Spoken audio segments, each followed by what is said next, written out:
사도행전 강의 네 번째 시간으로 성령으로 시작된 하나님 나라라는 제목으로 말씀을 보겠습니다. 오늘 본문은 오순절에 2000년 전에 있었던 아주 중요한 한 사건에 대해 기록하고 있습니다. 이 오순절은 지금의 달력으로 따지면 바로 5월 말에서 6월 초, 바로 지금과 거의 같은 시기죠.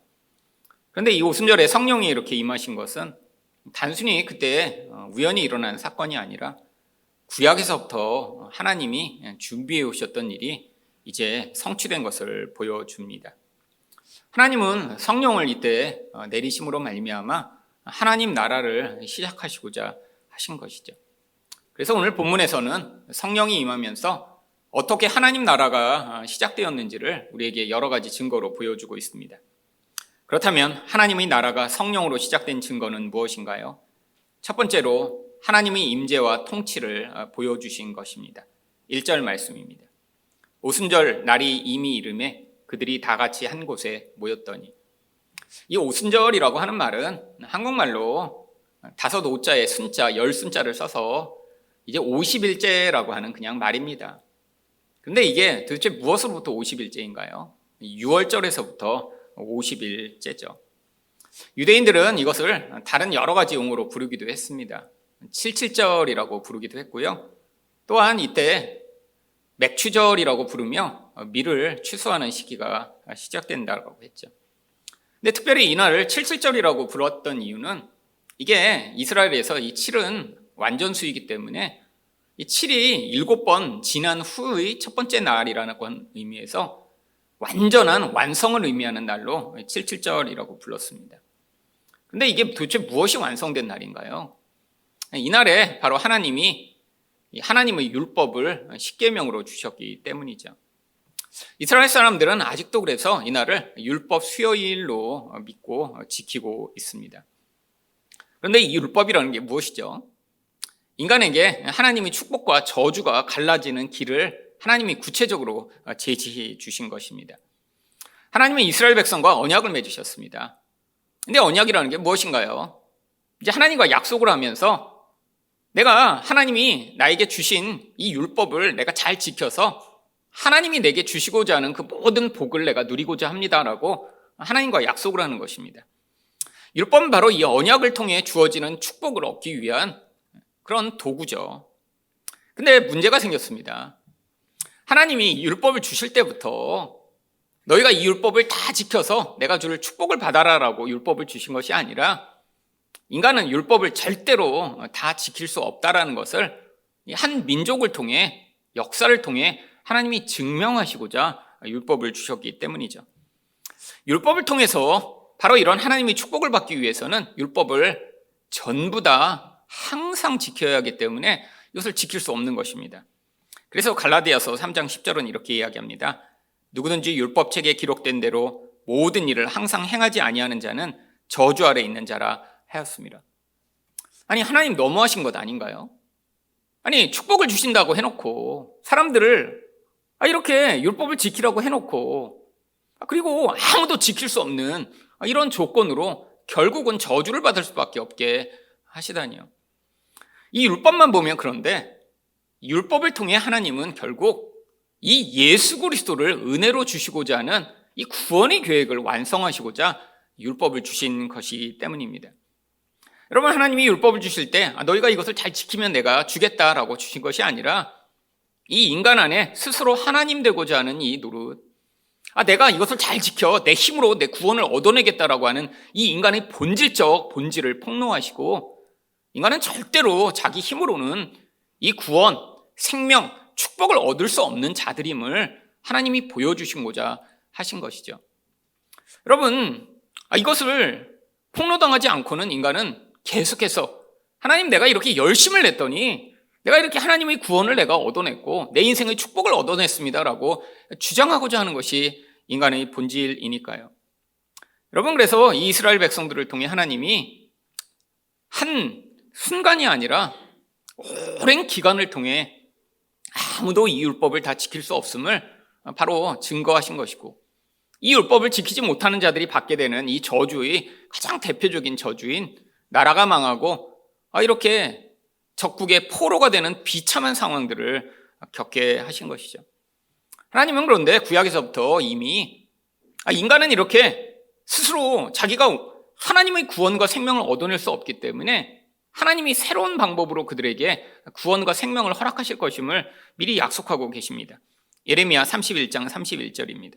여호와의 말씀이니라 보라 날이 이르니니 내가 이스라엘 집과 유다 집에 새 언약을 맺으리라. 구약에 모세와 함께 이스라엘 백성들이 맺었던 언약을 옛 언약이라고 하죠. 근데 이게 성경의 전체의 주제예요. 여러분, 성경을 왜 우리가 구약과 신약이라고 부르나요? 이 구약이 바로 옛 언약. 율법으로는 절대로 인간이 이 하나님의 약속을 지킬 수 없어 저주받아 죽을 수밖에 없는 존재이다라는 것을 증명하는 책이 이 구약 성경이고, 하나님은 그렇기 때문에 우리에게 새 언약으로 예수 그리스도의 피로 맺은 이 언약을 받아들이고 맺은 자는 이제 생명의 길을 주셨다라는 것을 보여주는 책이 신약이기 때문에 이 성경을 절반은 구약, 절반은 신약이라고 부르는 것입니다. 이 언약에 대해 우리가 어렵게 생각하지만 이게 성경의 전체의 주제예요. 우리는 절대로 그러니까 이 구약이 증거한 대로 내 열심으로 하나님의 구원과 이 축복에 조금 더 동참할 수 없는 자들이죠. 왜냐요? 여러분, 하나님의 뜻에 복종하여 바로 하나님을 기쁘시게 하는 것은 우리가 외적으로 노력을 해서 되는 일이 아니라 우리 마음의 본질에서부터 나와야 되는 일이기 때문입니다. 그래서 예레미야 31장 33절에 하나님이 뭐라고 말씀하셨나요? 그러나 그날 후에 내가 이스라엘 집과 맺을 언약은 이러하니 곧 내가 나의 법을 그들이 속에 두며 그들의 마음에 기록하여 나는 그들이 하나님이 되고 그들은 내 백성이 될 것이라 여호와의 말씀이니라. 여러분, 하나님 나라의 가장 중요한 조건은 하나님 나라에서는 반역하는 자가 아무도 없어야 합니다. 여러분, 하나님이 전능하시고 하나님이 완전하신데 그 완전하신 하나님이 통치하는 나라에서 반역자가 있으면 안 되죠.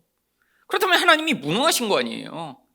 하나님이 그의 백성도 제대로 통치하지 못하시면서 어떻게 하나님 노릇을 하실 수 있겠어요? 그러니까 하나님의 통치를 받는 곳에서는 이 완벽한 하나님의 뜻에 대한 복종을 하는 자들이 존재해야 되는데 인간은 절대로 하나님의 뜻에 복종할 수가 없습니다. 그래서 하나님이 이 마음의 본질에서부터 하나님께 복종할 수 있는 자들을 만들어내실 이 새 언약을 세우시고 새 일을 행하실 것이라고 약속을 하셨던 것이죠. 그래서 바로 이 성령이 이때 임하신 것입니다. 여러분, 근데 왜 구약에서는 성령이 오실 수가 없었나요? 여러분, 성령 또한 거룩하신 영이며 하나님이시기 때문에 이 죄악된 인간과 이 거룩한 하나님이 함께 할 수 없었기 때문이죠. 그래서 이 성령이 오시기 위해서 반드시 먼저 일어났어야 될 일이 예수 그리스도의 보혈로 말미암아 바로 인간의 모든 죄가 깨끗이 씻김을 받는 이 거룩하게 되는 일이 먼저 선행되어야 한 것입니다. 예수님이 오셔서 십자가에서 죽으신 일이 바로 성령이 오실 수 있도록 하시기 위한 것이죠.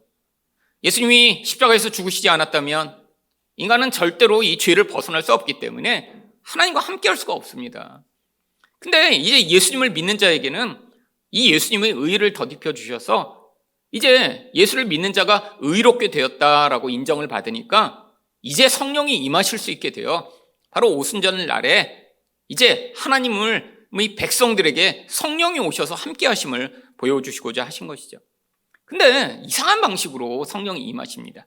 2절과 3절 말씀을 보시면 호련히 하늘로부터 급하고 강한 바람 같은 소리가 있어 그들이 앉은 온 집에 가득하며 마치 불의 혀처럼 갈라지는 것들이 그들에게 보여 각 사람 위에 하나씩 임하여 있더니. 본문을 잘 보시면 바람과 불이 임하는데 이게 또 바람과 불도 아니에요. 급하고 강한 바람 같은 소리입니다. 아니, 뭔가 왔어요. 근데 바람 같긴 한데 소리는 나는데 바람은 아니에요. 왜죠? 이게 지금 방 안에 있는데 바람이라는 건 밖에서 불어야지 이 안에서 어떻게 바람이 불겠어요. 그러니까 바람이 부는 소리는 나는데 바람은 아니에요. 그래서 바람 같은 소리라고 이야기한 것입니다. 또한 사람들 위에 뭔가 불덩어리 같은 것이 이렇게 임하여 있는데 이게 이렇게 그냥 오르락 내리락 하면서 혀가 나왔다 들어갔다 하듯이 있는데 이것도 또 불은 아니에요. 그래서 뭐라고 이야기합니까? 불의 혀처럼 갈라지는 것들이. 여러분, 모닥불을 피워보시면 불이 가만히 있나요? 불꽃이 올라갔다 내려갔다 올라갔다 내려갔다. 이 올라갔다 내려갔다 하는 부분을 불의 혀라고 지금 얘기하는 거죠. 근데 그렇게 갈라지는 것처럼 보이는 게 여기서 오르락내리락 오르락내리락 하면서 지금 바람도 아닌데 뭔가 그런 바람 소리가 나고, 불은 아닌데 뭔가 사람들 위에 불꽃이 있는 것 같은 그런 신비한 현상이 벌어졌던 것이죠. 아니, 왜 이런 일이 벌어진 것인가요? 여러분, 구약성경에 나오는 이 사건을 두고 많은 사람들이 오해를 해서 지금도 성령이 임할 때 이렇게 뭔가 소리가 들리거나 뭔가 눈에 보여야 된다라고 해서 사람들을 속인 경우가 많이 있습니다. 여러분, 이것은 역사상 딱 한 번, 영적으로만 임하신 원래 성령이셔야 하는데 이분이 이날 특별히 이제 모든 인간에게 오실 수 있음을 우리에게 확증해 보여주시고자 눈으로도 볼 수 있고 귀로도 들을 수 있는 어떤 모습으로 우리에게 임하신 것이죠. 근데 특별히 왜 이런 바람, 불꽃과 같은 모습으로 임하셨나요? 바로 구약에서 하나님이 임하셨을 때 늘 이런 바람 소리 혹은 불꽃이 함께 하나님의 임재를 보여주는 그런 소품들로 등장했기 때문입니다. 그래서 히브리서 12장 18절과 19절을 보시면 너희는 만질 수 있고 불이 붙는 산과 침침함과 흑암과 폭풍과 나팔 소리와 말하는 소리가 있는 곳이 이른 것이 아니라 그 소리를 듣는 자들은 더 말씀하시지 아니하시기를 구하였으니, 이게 구약의 시내산에서 있던 일을 지금 히브리서 기자가 묘사하고 있는 거예요. 근데 거기에서 무슨 일이 있었어요? 산에 막 불이 붙는 것 같고요, 갑자기 흑암이 임하고요, 막 폭풍이 치는 것 같고 나팔 소리가 부르는 것 같고, 여러분, 이런 불꽃과 엄청나게 큰 소리가 임해서 하나님의 위엄과 영광을 지금 보여주는 그런 그림이 만들어지면서 거기에 하나님이 임하셨음을 지금 설명하고 있는 거죠. 여러분, 바로 이게 하나님의 임재를 보여주고자 그래서 이 시간에도 하나님이 이렇게 바람 같은 소리와 이런 불꽃 같은 모습으로 임재하신 것입니다. 여러분, 하나님이 오셨다는 거예요. 이게 하나님이 구약에서부터 가장 열망하시던 것입니다. 여러분, 구약에서도 특별한 어떤 사람들이 있었어요. 그런데 그 사람들 또한 그들의 심령 안에 성령이 내주하셨던 것이 아니라 그들을 위해 성령이 오셔서 그들을 힘으로 사로잡아 어떤 특정한 목적을 위해 성령이 잠깐 임하셨었죠. 여러분, 영어 성경으로만 읽어도 그래서 그 차이를 아주 구분하여 표현합니다. 구약 성경에는 그래서 성령이 이렇게 누구에게 임하셨다라고 표현할 때 The Holy Spirit is upon him, 이 upon이라는 전치사를 써요. 이 upon이라는 전치사는 누구누구 위에라고 하는 뜻을 가지고 있죠. 그래서 구약에서 예를 들면 다윗에게 성령이 임하시고 삼손에게 성령이 임하셨을 때 그 위에 임하셨다라고 표현하는 거예요.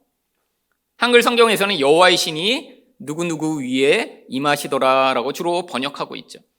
근데 신약 성경에서는 이제 달라집니다. 이제 전치사가 뭘로 달라지죠?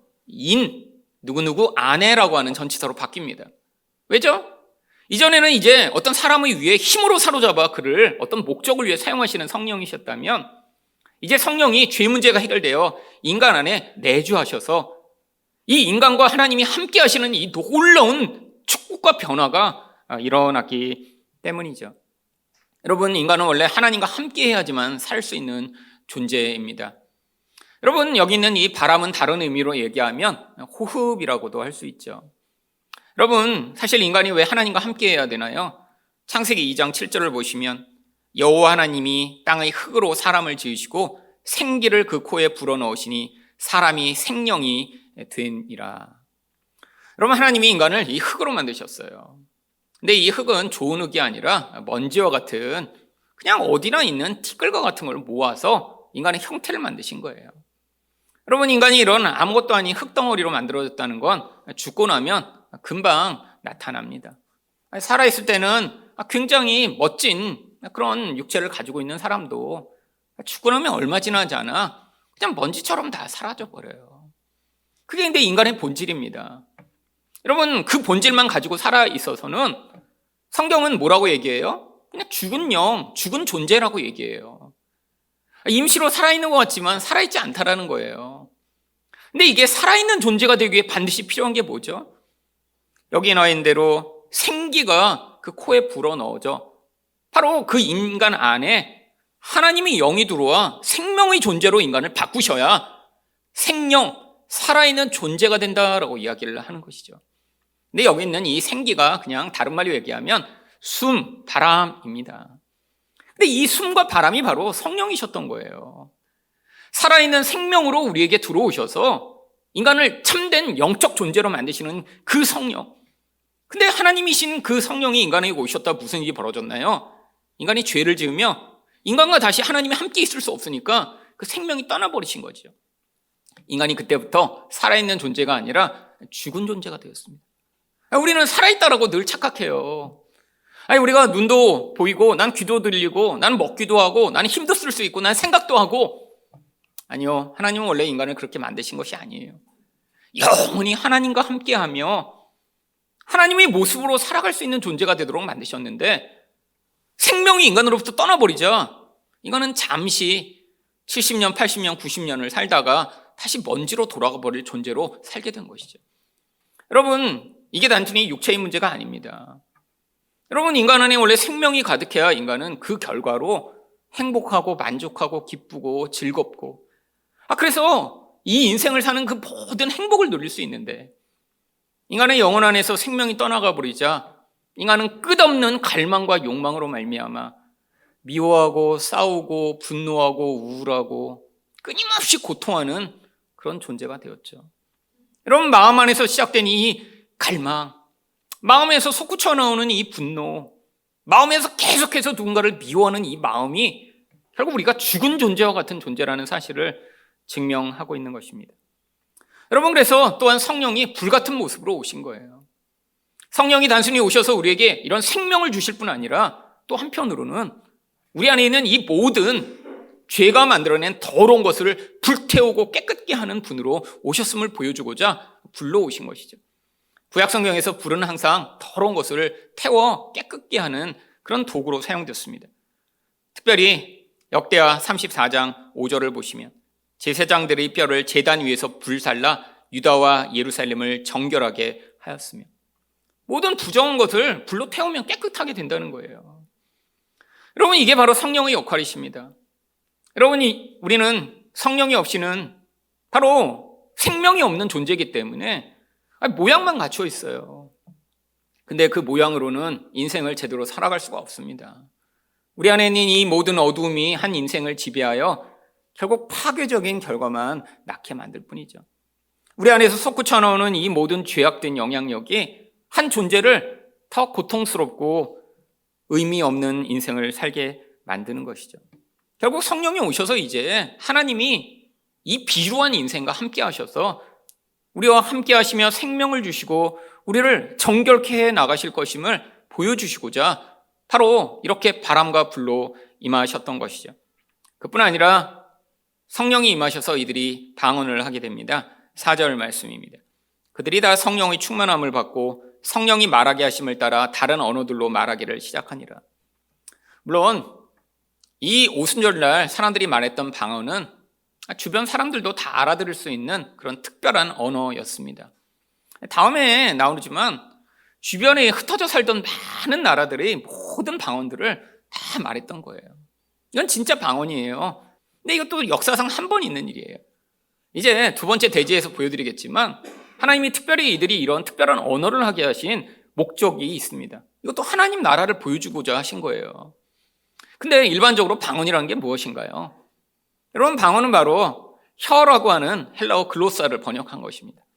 우리는 방언이라고 이렇게 얘기하지만 그냥 혀라는 단어예요. 혀. 아니, 왜 혀라고 쓸까요? 이 혀가 바로 하나님이 통치를 보여주는 가장 중요한 존재이기 때문이죠. 야고보서 3장 3절과 8절을 보시면 우리가 말들의 입에 재갈 물리는 것은 우리에게 순종하게 하려고 그 온 몸을 제어하는 것이라 혀는 능히 길들일 사람이 없나니. 여러분, 인간 안에 이 통제를 보여주는 게 바로 말에 대한 통제입니다. 근데 이 말을 스스로 통제하기가 쉽지가 않은 거예요. 내가 이 말 하지 말아야지. 근데 말 쑥 해버리고. 내가 정말 이 말은 꼭 해야지. 근데 그 말은 하지 못하고. 여러분, 특별히 분노라는 감정, 내 안에 미움이라는 감정, 어떤 욕망이라는 감정이 나를 지배하기 시작하면 이 말을 통제하는 것은 더 어렵습니다.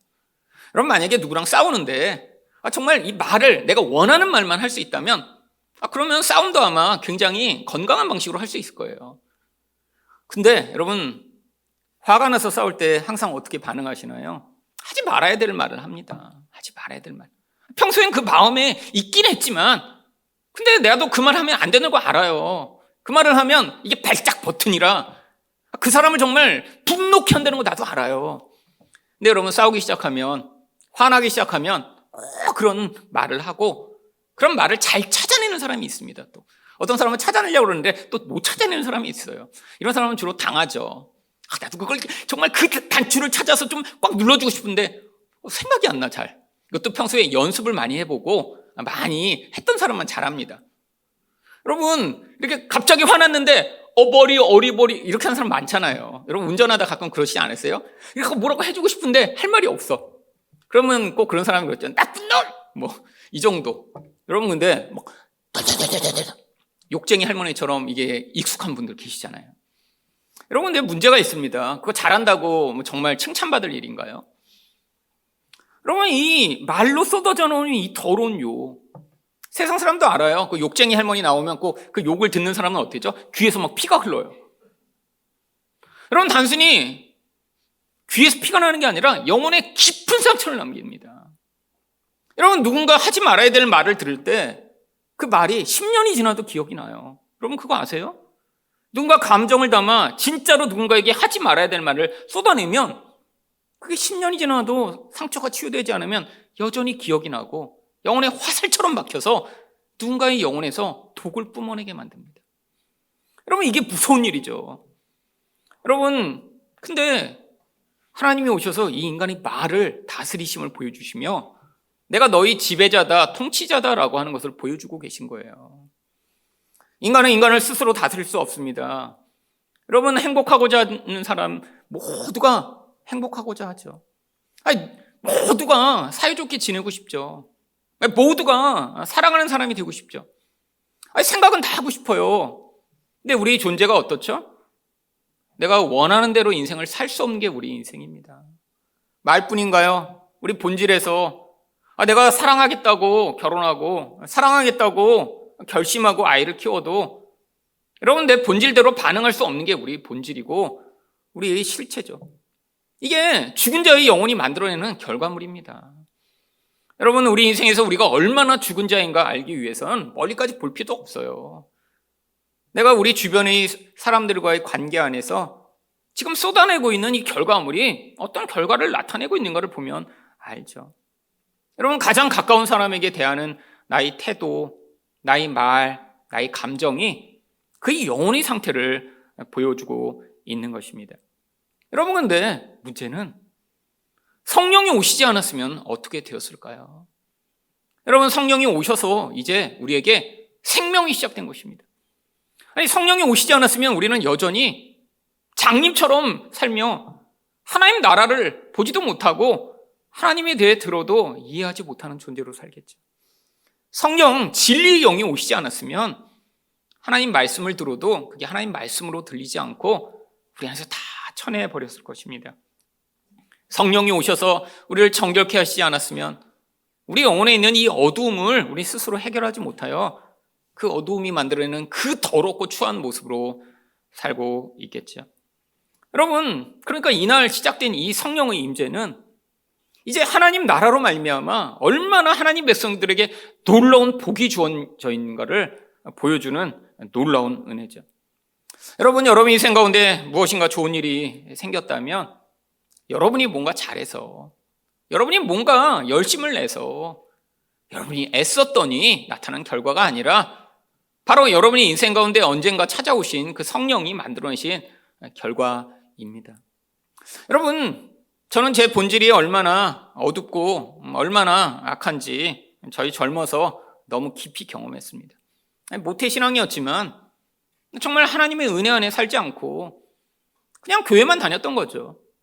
물론 일찍 몇 번의 어떤 과정을 통해 하나님의 은혜를 경험했지만 그 은혜가 내 본질을 완전히 다스리고 영향을 미치지 못하는 수준이었으니까 어쩌다 한번 깊이 은혜 받은 뒤에 뭐 일주일, 2주일 행복하고 즐거운 뒤에 나의 본질로 또 살아가고. 그러니까 20대 때는 너무너무 힘들었어요. 게다가 예민하죠. 또 민감하죠. 그런데다 또 어떤 틀은 너무 강하죠. 또 내가 열심히 해서 내 인생을 바꿔보자는 의지는 또 있죠. 그러니까 이게 자꾸 인생을 더 고통스럽게 만들었습니다. 여러분, 근데 그때 경험했던 내 영혼 안에서 쏟아져 나오는 모든 어두움이 사실은 외부의 환경이나 어려움보다 훨씬 더 고통스러웠어요. 아니, 인생에서 가난할 수 있죠. 아니, 인생에서 아플 수 있죠. 인생에서 실패할 수 있죠. 근데 어떤 사람들은 그걸 잘 이겨내고 거기서 더 잘하는데, 저는 너무 예민하고 너무 약했기 때문에 그런 상황들이 벌어졌을 때 그 상황보다 더 나를 고통스럽게 만드는 것이 내 영혼이 그것을 감당할 수 없어서 끊임없이 어두움을 쏟아냈던 것이었습니다. 이 시대 때 주로 경험했던 감정은 그래서 우울함, 죽고 싶음, 슬픔, 억울함, 분노, 미움이었어요. 20대 내내 잠깐 하나님의 은혜가 임할 때는 그때는 행복도 경험하고 은혜도 경험했는데 미끼였죠, 미끼. 앞으로 수십 년 후에 네가 이런 길을 가게 될 건데 지금 너의 본질은 그렇게 어둡고 추하고 더럽다라는 걸 매일매일 경험했죠. 여러분, 아마 그 감정의 그 모습대로 제가 지금 살고 있으면 아마 지금까지 살지 못했을 것입니다. 여러분, 그 어둠이 제 영혼 안에 아직도 계속 화나고 계속 우울하고 계속 죽고 싶고 그렇게 수십 년을 살았다고 생각해 보세요. 여러분, 인생을 돌아볼 때 근데 그런 그 어두운 가운데 있던 저에게 하나님이 성령으로 찾아오셨죠. 물론 이전에도 오셨어요. 근데 마치 오늘 성경에서 성령으로 충만케 하셔서 그들이 방언을 말한 것처럼, 성령으로 충만케 하셔서 하나님의 그런 통치를 맛보게 하신 것처럼 제 인생의 그 고난 가운데 하나님이 찾아오셨어요. 여러분, 성령으로 말미암아 그래서 그 어두움에서 벗어났습니다. 1년에 365일 중에 350일 정도는 늘 불안하고 우울했던 제가 이제는 350일 정도 행복하고 즐겁게 살게 됐습니다. 이건 너무 기적이에요, 기적. 여러분, 옛날에 하나님의 말씀을 봐도 이게 무슨 말씀이야 라고 잘 받아들이지 못하던 제가 하나님 말씀이 진짜다, 너무 좋다, 와, 이 말씀 정말 어떻게 이렇게 앞뒤가 딱딱 맞을까, 신비하다라고 하나님의 말씀을 믿을 수 있게 만드셨죠. 여러분, 다른 사람을 내가 좁은 틀로 늘 판단하며 이 사람은 이래서 싫고 저 사람은 저래서 미워라고 받아들이지 못하던 제가 바로 하나님이 성령으로 제 안에 찾아오셔서 제 마음을 넓히셔서 이 사람도 그래서 이유가 있고 저 사람도 저래서 괜찮아라고 제가 웬만하면 다 받아들이는 그런 넓은 마음을 가진 사람이 됐습니다. 정말 진짜 넓어졌어요. 왜? 그렇게 뭐 하나 열심히 한다고 해서 그게 인생을 구원하는 게 아니라는 걸 깨달았기 때문이죠.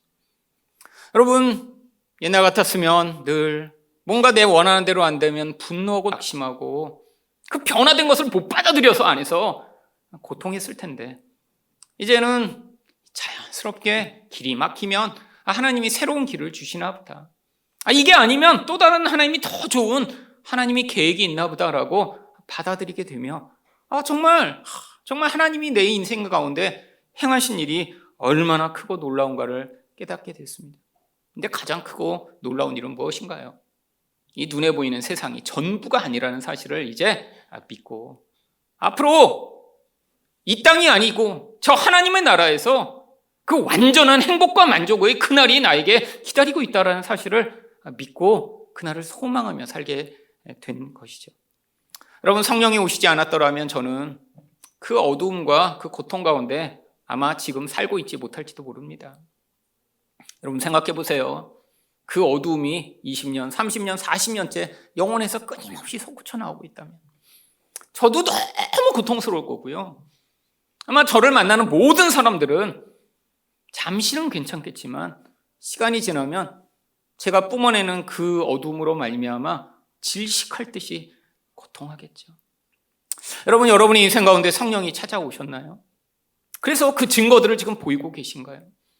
여러분도 이전에는 맛보지 못했던 그 행복과 은혜를 맛보고 있으며 여러분과 가장 가까운 분들이 여러분 안에서 성령이 만들어내신 그 놀라운 변화로 말미암아 정말 저 사람이 너무 좋고 저 사람이 너무 나에게 행복을 가져오는구나 라고 생각하고 계신가요?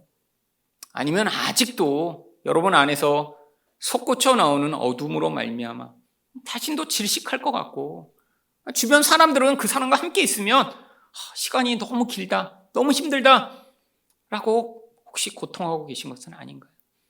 여러분, 이 시간 우리가 간구하셔야 됩니다. 물론 여러분이 예수를 믿는다면 성령이 오셨겠죠. 근데 한 번 오신 거로 끝나는 게 아니라 이제 내주하신 성령이 여러분을 통치하시도록 기도하셔야 돼요. 아니, 방언을 하지 못하더라도 하나님, 마치 그때 성령으로 저를 충만케 하셨던 이 하나님의 백성들처럼 제 영혼 가운데도 그 충만함으로 성령이 저를 다스려 주셔서 하나님, 제 감정, 제 혀, 제 인생, 제 생각, 제 모든 것들을 다스려 주시옵소서. 여러분이 기도하고 간구하실 때 하나님이 여러분이 통치자가 되어 주셔서 여러분이 이제는 맛보지 못했던 그 놀라운 성령으로 말미암는 하나님 나라의 은혜를 맛보게 해 주실 것입니다. 두 번째로 하나님의 나라가 성령으로 시작된 증거는 무엇인가요? 사람들 사이 장벽이 무너지고 하나 된 것입니다. 5절 말씀입니다. 그때 경건한 유대인들이 천하 각국으로부터 와서 예루살렘에 머물러 있더니 이 소리가 나매 큰 무리가 모여 각각 자기 방언으로 제자들이 말하는 것을 듣고 소동하여. 여러분, 유대인들은 이 3대 절기인 유월절, 오순절, 초막절에는 예루살렘 성전에 모이도록 되어 있었죠. 그래서 이런 3대 절기에는 예루살렘 성전의 그 주변에 약 100만 명이 넘는 사람들이 모여서 아주 정말 따글따글했다라고 합니다. 그런데 이 유대인들이 구약 성경에서 전 세계로 흩어졌어요. 사실 지금의 기준으로 이야기하면 전 세계는 아닌데 그 당시 기준으로는 모든 중동, 유럽, 당시에 갈 수 있는 모든 지역에 다 흩어져서 유대인들이 살았던 거예요. 근데 이들도 1년에 이렇게 중요한 절기가 되면 그 중에 가능한 사람들이 이 예루살렘으로 모여들었습니다. 벌써 시간이 많이 흘렀어요. 생각해 보세요. 여러분, 미국에 이민을 가도 2세대만 돼도요, 한국말 잘 못합니다. 알아는 들어요. 엄마 아빠가 맨날 얘기하니까. 밥 먹어, 빨리 와, 다 알아들어요. 엄마가 얘기한 얘기는. 근데 말은 어떻게 해요? 대부분 이민 가정에 가면 이제 아빠 엄마는 한국말하고 이제 애들은 영어로 답합니다. 이제 서로 그 정도 수준이에요. 그러니까 이제 대화가 점점 끊어지죠. 근데 여러분, 3대만 가면요, 한국말 안 써요. 대부분 3대만 가도 거의 끊어집니다. 근데 300년, 400년, 500년, 지금 700년, 1000년 됐어요. 여러분, 그러니까 이들이 지금 언어를 할 수 없는 게 너무 당연해요. 그 나라 언어가 너무 익숙해요. 지금처럼 세계화가 된 시대가 아니기 때문에 조금만 지역이 떨어져도 자기네 언어만을 쓰는 그 집단 안에서 이 언어가 굉장히 세분화됐습니다. 근데 요즘은 이 언어가 점점 사라지고 있어요. 원래는 세상의 언어가 훨씬 더 많았는데 이제 너무 이 교통과 통신이 발달하면서 1년에도 수백 개의 언어가 계속 사라지고 있습니다. 옛날에 안 그랬어요. 한 지역에 가면 전혀 통하지 않아요. 여러분, 그런데 이 멀리서 온 사람들이 있는데 이들이 어떤 방언을 해요? 그 산골짜기에서 온 사람들이 다 알아들 수 있는 언어로 막 이야기하는 거예요. 그랬더니 사람들이 어떻게 합니까? 7절과 8절입니다. 다 놀라 신기하게 여겨 이르되 보라, 이 말하는 사람들이 다 갈릴리 사람이 아니냐? 우리 각 사람이 난 곳 방언으로 듣게 되는 것이 어찌 됨이냐? 신기한 거죠. 아니, 이 언어를 어떻게 할 줄 알아? 근데 이게 한 명이 아니라 120명이 다 거기 있던 모든 종류의 언어를 다 하게 된 것이에요. 여러분, 근데 또한 11절 하반절과 12절에서 우리가 다 우리 각 언어로 하나님이 큰 일을 말함을 듣는도다 하고 다 놀라며 당황하여 서로 이르되 이 어찌 된 일이냐 하며. 여러분, 정말로 신기한 일이죠. 한두 명이 했다면 어머니가 그쪽 출신이야? 아니면 언어를 좀 열심히 해서 배웠나 하겠지만 지금 120명이 모여있다가 갑자기 막 온 세상의 언어를 하게 되다니. 근데 왜 이런 일이 벌어진 것일까요? 이게 하나님 나라의 모습이기 때문입니다. 여러분, 구약에서 인간이 하나님을 집단적으로 반역해 저주를 받았던 한 중요한 사건이 있습니다. 바로 바벨탑 사건이죠. 여러분, 바벨탑 사건의 이 핵심이 무엇이었나요? 창세기 11장 4절을 보시면 또 말하되 자, 성읍과 탑을 건설하여 그 탑 꼭대기를 하늘에 닿게 하여 우리 이름을 내고 온 지면에 흩어짐을 면하자 하였더니. 여러분, 인간들이 하나님처럼 되고자 한 가장 집단적 행위의 시작이 바로 이 바벨탑 사건입니다. 근데 이 바벨탑을 누가 시작했죠? 바로 니므롯이라고 하는 하나님을 대적하는 자라고 하는 뜻을 가진 인물이 시작을 했죠. 여러분, 이 니므롯은 자기가 신이 되고 싶었습니다. 사람들을 동원해 바벨탑을 세워 거기서 자기가 신이 되려고 한 거예요. 여러분, 하나님이 이 집단적으로 하나님이 되고자 한 이 인간들의 행위를 무너뜨리시기 위해 어떤 일을 하셨죠? 창세기 11장 7절부터 9절입니다. 자, 우리가 내려가서 거기서 그들이 언어를 혼잡하게 하여 그들이 서로 알아듣지 못하게 하자 하시고 여호와께서 거기서 그들을 온 지면에 흩으셨으므로 그들이 그 도시를 건설하기를 그쳤더라. 그러므로 그 이름을 바벨이라 하니 이는 여호와께서 거기서 온 땅의 언어를 혼잡하게 하셨습니다. 여호와께서 거기서 그들을 온 지면에 흩으셨더라. 여러분, 이때부터 언어가 나눠진 거예요. 여러분, 만약에 인간이 이런 바벨탑에서 짓을 안 했으면 지금 영어 공부하느라고 그렇게 힘들지 않을 텐데, 여러분, 온 세상이 하나의 언어를 쓴다고 생각해 보세요. 얼마나 편하겠어요. 여러분, 근데 이제 편한 거는 우리 쪽 생각이고요. 인간의 이 하나님을 대적하고자 하는 이 시도는 얼마나 더 강력해졌을까요? 이러면 언어가 나뉘어 있기 때문에 얼마나 큰 장벽이 됐나요? 이 언어 때문에 사람들이 세상의 지혜를 합쳐 하나님처럼 되려고자 하는 시도가 계속 늦춰졌던 거예요. 여러분, 근데 이제 이 장벽들이 흩어졌죠. 요즘은 이제 AI로 이 장벽을 깨트리고 스스로 전능자처럼 되고자 하는 시도를 하게 되죠. 인간을 뛰어넘는 AI. 여러분, 이게 인간이 하나님처럼 되고자 하는 시도죠. 근데 하나님이 여기서 개입하셨어요. 여러분, 근데 이게 저주입니다. 어떤 저주예요? 여러분, 분열이라는 저주죠. 죄가 만드는 가장 처참한 결과가 바로 분열입니다. 여러분, 죄는 이 욕망이라고 하는 것을 통해 한 사람만 자기 욕구를 취하도록 만들기 때문에 죄가 강력하게 지배하면 반드시 나눠지고 분열되게 되어 있어요. 여러분, 가정 안에서 왜 싸우죠? 왜 갈등이 있죠? 욕심을 내기 때문에 갈등이 있는 거예요. 여러분, 이 욕심의 근원은 죄입니다. 결국은 갈등이 있다는 건 이 죄가 그 집안에 너무 강하게 지배하고 있다는 거예요. 엄마든 아빠든 애든 너무나 욕심을 내면서 서로 내 욕심을 채우고자 하다 보니까 갈등이 있고 분열이 생기는 거죠. 여러분, 하나님이 이 바벨탑 사건을 통해 인간이 이렇게 하나님 되려고 하는 이 무서운 죄성은 결코 성공할 수 없다는 걸 보여주신 거예요. 근데 왜 이곳에서 성령으로 이 각 나라의 방언을 말하게 하신 것일까요? 하나님 나라는 이제 이 모든 죄를 벗어나 성령이 하나 되게 하시는 것임을 보여주시고자 한 것이죠. 이제까지 언어로 장벽이 있었어요. 근데 이 장벽을 뛰어넘을 수가 없어요, 개인은. 근데 성령이 오셔서 이 장벽을 뛰어넘게 하시는 거예요. 모두가 이제 성령을 받게 되면 이렇게 모든 민족, 방언, 백성 가운데 있는 자들이 마치 하나 된 것처럼 이 장벽을 뛰어넘어 서로 같은 무리가 될 수 있음을 보여주고 계신 거죠. 여러분, 성령 충만하다는 건 그래서 다른 말로 이야기하면 이 모든 장벽을 뛰어넘게 되는 것입니다. 근데 문제는 우리 안에 다른 사람을 판단하는 장벽이 아직도 너무 많이 있습니다.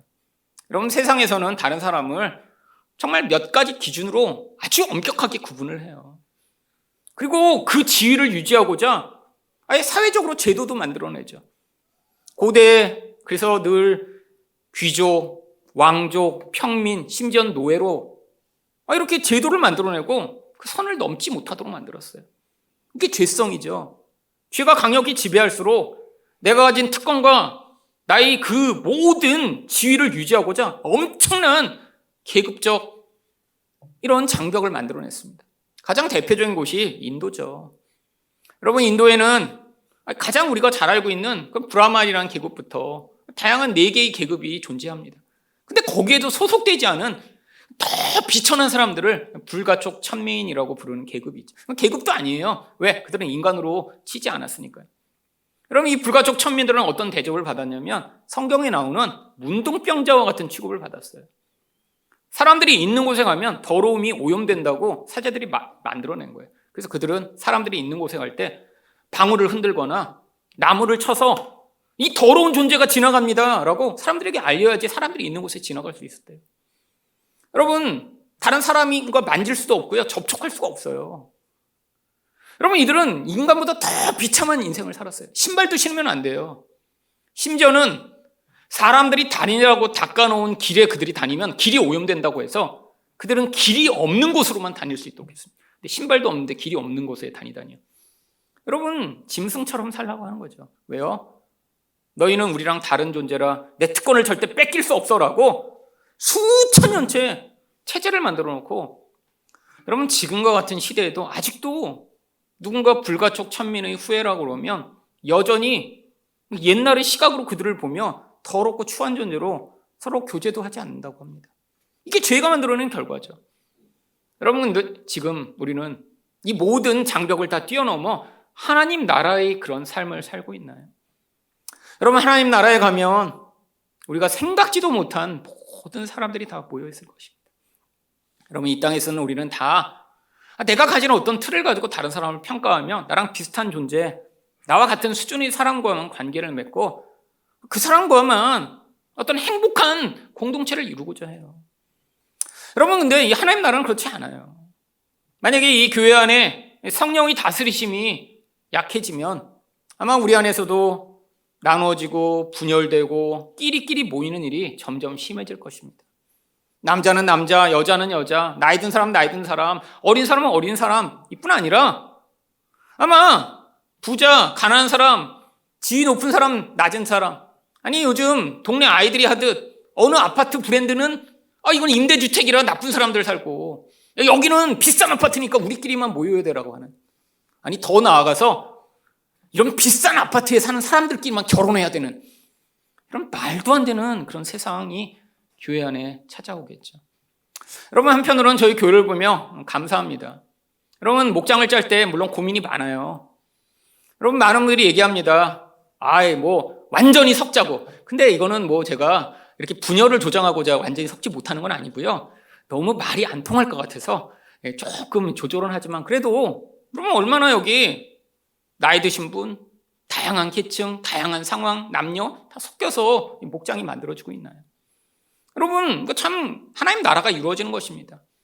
나이가 많이 드신 분도 젊은 사람들과 함께 대화를 할 수 있고, 젊은 분도 나이 드신 분과 함께 자기 삶을 나누고 고민을 나누고 같이 기도할 수 있는 그런 공동체. 여러분, 이게 교회의 전형적 모습이죠. 여러분, 여기서 하나님 나라를 연습하는 겁니다. 여러분, 물론 여기에 정말 각 층마다 인원들이 많아서 50대, 60대 분들만 충분히 계속해서 목장을 나눠서 할 수 있을 만큼 인원이 된다면 그것도 아주 나쁜 건 아니에요. 왜냐하면 삶의 고민이 너무 다르기 때문이죠. 여러분, 20대 청년이 하는 고민과 60대가 하는 고민이 서로 같을 수가 없습니다. 같다면 그게 진짜 문제예요. 그렇잖아요. 20대 청년이 하는 고민이 60대가 되면 나도 그 고민하고 있는데 나도 요즘 새로운 어디 여자가 없나 이런 고민하고 아니면 20대가 제가 이제 몸이 약해져서 이게 죽을 날을 알아본, 이거 문제죠. 사실 대화가 잘 안 통해요, 솔직히. 근데 여러분, 어느 정도까지는 상대방의 입장에 서서 고민을 해보고 받아들이고 나누고 서로를 위해 기도하는 그런 모습. 여러분, 그래서 우리 교회 같은 작은 규모에서 이게 어려울 수도 있지만 여러분, 여기서 연습하는 겁니다. 나랑 다른 사람, 나이도 다르고 성격도 다르고 모양도 다르고, 이곳이 아니면 절대 안 만날 것 같은 그런 분이라도 우리가 이 공동체로 모여 연습하는 것이 바로 하나님 나라를 우리가 연습하는 과정이죠. 하나님 나라에 가면 우리가 어떤 일을 할까요? 오늘 찬양에 부른 대로 모든 나라와 족속과 백성과 방언들 가운데서 어떤 사람이든지 다 관계없이 함께 모여 하나님을 찬양하고 경배하는 그런 완전히 연합된 공동체가 이루어지겠죠. 여러분, 이 땅에서 우리 목장에서 우리 예배 가운데, 우리 교회 가운데 이것을 연습할 때 우리 안에 있는 이 모든 장벽을 내려놓고 우리가 하나님의 뜻에 복종해 나가는 하나님의 통치를 맛보게 되는 것입니다.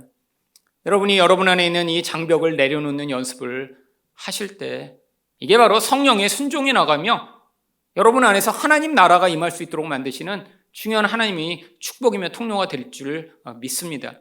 이런 놀라운 하나님의 통치를 받는 여러분 되시기를 예수 그리스도 이름으로 축원드립니다.